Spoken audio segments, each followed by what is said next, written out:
This clog has got to be up there as one of the easiest shoe projects I have ever done. It took about 15 minutes to make and I used an existing pattern. So it's a hack of our fisherman sandal pattern. I used the back strap and the front strap and did a little bit of a tweak because I didn't actually use a buckle for this one at all. I used what's called a sand brown instead. It's like this little thing, sort of pop the strap on and off. For the straps, I used a vegetable tanned leather, which is quite stiff at the moment, but once you start wearing these, it'll really start to loosen up and mold to the shape of your foot. So first things first, let's get the sand brown into the ankle strap so that we can open and close it. So I'm just gonna take my awl and punch a little hole sort of central in that area there. So I'm going to take my hole punch and I'm just going to put it on a bit of a smaller hole to start with. I'm going to punch a hole sort of on the inside there. Now worth mentioning, because I used the strap of my fisherman sandal pattern, that actually was elongated in this area and it's designed to be flipped over back on itself so that you can put your buckle in there.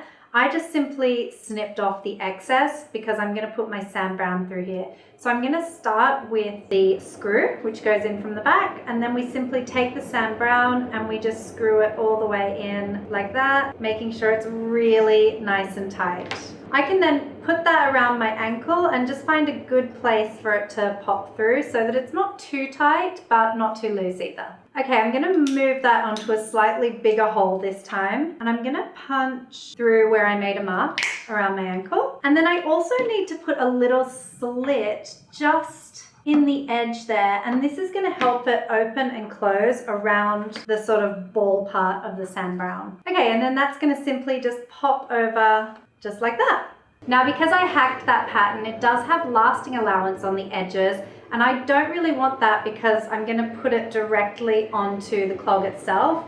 If you'll have a look at this one, we do want to have a little bit extra, like maybe around 1 centimeter or something like that, but not as much as we currently have.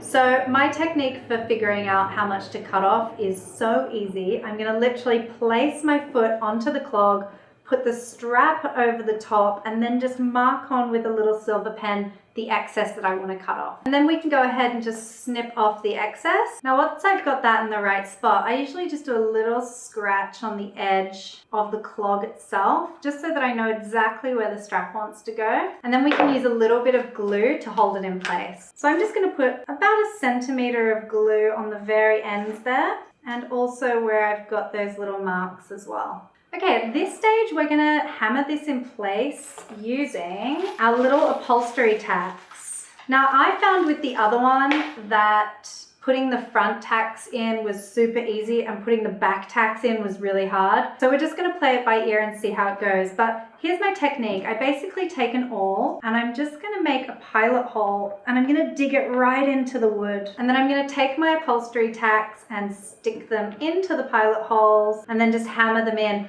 I'm gonna use a rubber mallet because I don't want to flatten out the curve on these, but you could just use a normal hammer if you don't have one of these. Okay, and that's looking really good. We'll do the same on the other side.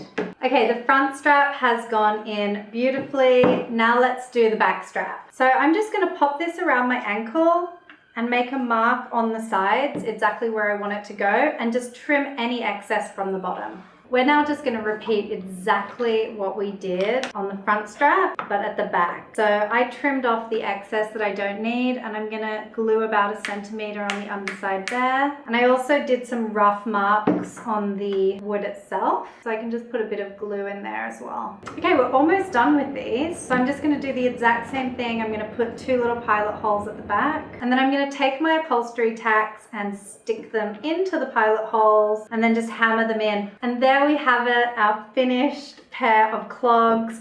That has got to be one of the fastest shoemaking projects I have ever done, and there's only one thing left to do now, and that is to try them on.